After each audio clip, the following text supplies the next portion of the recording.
Alright, so apparently in my upload yesterday there was some background noise. Hopefully there isn't any background noise in this upload because for some reason I didn't catch it after I rendered the video, but some of you commented that there was background noise, so yeah. Maybe it's just a laptop that I'm using, which is my sister's old laptop, which is what I have to make videos off of for right now. And yeah, or maybe it's just my mic, and right now I don't have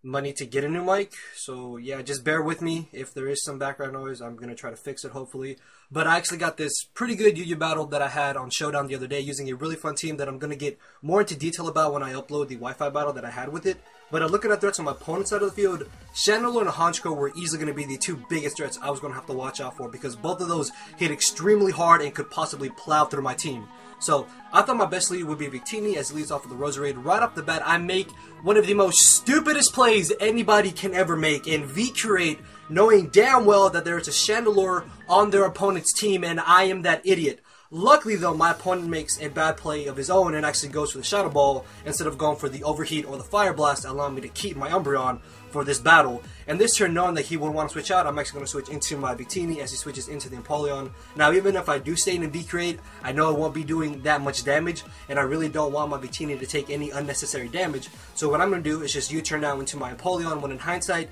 I should have switched into my Rotom so I could have gone for the Volt Switch. But yeah, I guess it isn't too big of a deal. Knowing that he would want to switch into the Xatu or the Roserade or maybe even the Chandelure, I'm actually going to switch into my Victini as he does bring in the Xatu. He makes a bit of an over prediction, and if I'm not mistaken, max defense, max HP Xatu can actually take a Scarf V-Create, but I do go for the safe Bolt Strike on the off chance that maybe he would want to switch into the Chandelure, and I'm able to knock out the Xatu, allow me to get on my Stealth Rocks, which is really going to be beneficial to me to wear down the Chandelure and the Honchkrow. So as he Sludge Bombs, I bring in my Registeel. I risk the fact that he could have Sleep Powder. Luckily though he doesn't. Unfortunately though, he does have Spikes, which means if I allow these Spikes to stay up, if I allow these Spikes to stay up for the battle, then that means Chandelure and Honchkrow will be able to just plow through my team even easier than they already can.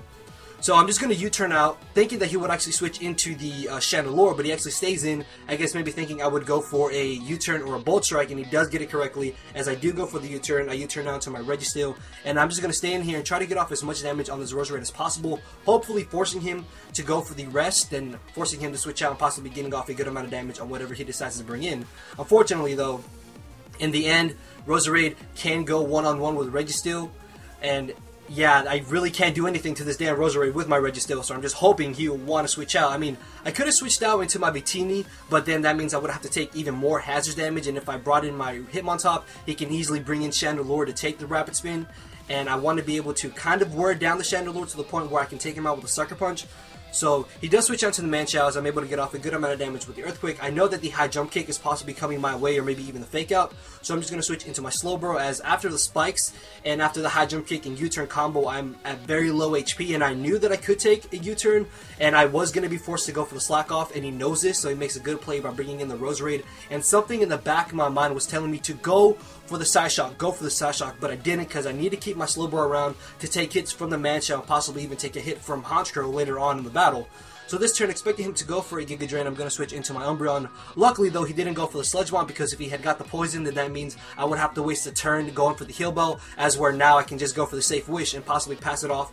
to my Hitmontop or maybe even my Victini. So he's going to bring in the Empoleon knowing that I can't do anything to Empoleon. He's going to possibly take this opportunity to get up his rock so I can pass off the Wish to my Hitmontop, but he makes a very, very good play knowing that I would want to pass the Wish off to my Hitmontop. He's actually going to go for the Roar, which means now my Hitmontop is almost basically dead unless somehow I'm able to pass off the Wish to it again. But I make a bit of a dumb play by switching directly into my Hitmontop when in hindsight I should have brought in my Rotom if anything.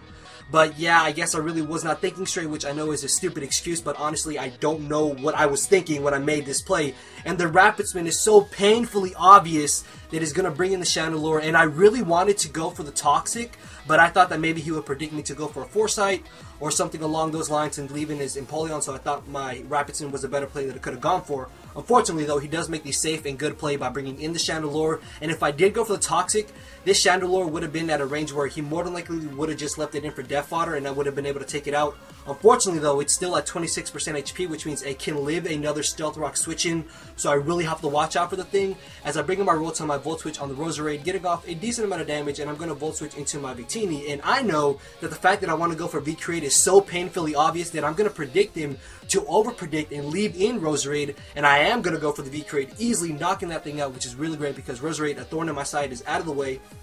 As he brings in the Manchow, it turns out the Manchow actually doesn't have Regenerator, it has Reckless possibly, so I don't know if he forgot to change that, or maybe if he does run Reckless with Life Orb, but you're going to see that that actually helps me out later on in the battle. And as he U-turns on the Apollyon, I'm going to bring in my Rotom, and I'm going to make a very questionable play by actually switching, by tricking my Choice Specs off to the Apollyon, and you're going to see that me actually doing that really helps me out later on in the battle. So knowing that he is locked into the Ice Beam, I'm going to bring in my Registeel because I resisted. I can possibly get off a Toxic on the Manchow, the Chandelure, or even Honchkrow, but he makes a good play, just stays in, scouts out to see what I want to do, and this turn, knowing that he would be predicting me to go for the Toxic and not bring in Honchkrow, or more than likely bring in Manchow, what I'm going to do is actually go for the Earthquake. Above that, if he did want to stay in, just following off his Empoleon, Earthquake would still be doing a good amount of damage to it. As he brings in the Chandelure, I have nothing that I can switch in to take 2 Overheats or 2 Fire Blast, so I have no choice but to fodder off my Registeel, which really sucks because Registeel really would have been able to help me against that Honchkrow, barring the fact that it doesn't carry Superpower. So I'm going to bring in my Slowbro, and I know after -2 I can easily take an Overheat, so I'm just going to stay in slack off until the point where he is at -6. That way I can keep my Slowbro at as much HP as possible, and maybe take a Sucker Punch from the Honchkrow and get off a good amount of damage with the Scald. As this turn, he is at -6, I am at full HP, so I'm going to go straight for the Scald as he brings in the Apollyon. That's fine by me. Hopefully I can get the burn. Unfortunately I do not, which really isn't too big of a deal, and I'm just going to go for it again. One, trying to get a burn and just trying to get off as much damage as I can on the Apollyon. As he roars me out to the Umbreon, because he is locked into Roar, what I'm going to do is actually go for the Wish. And even if he did want to roar me out constantly, in the end he would either run out of roars or I would be able to burn him with my Scald from Slowbro. So he's going to bring in the Honchkrow, and here I don't know if he actually carries the Superpower or not, or maybe he thought I would go for the Protect, that way I wouldn't know that he has Superpower, but either way,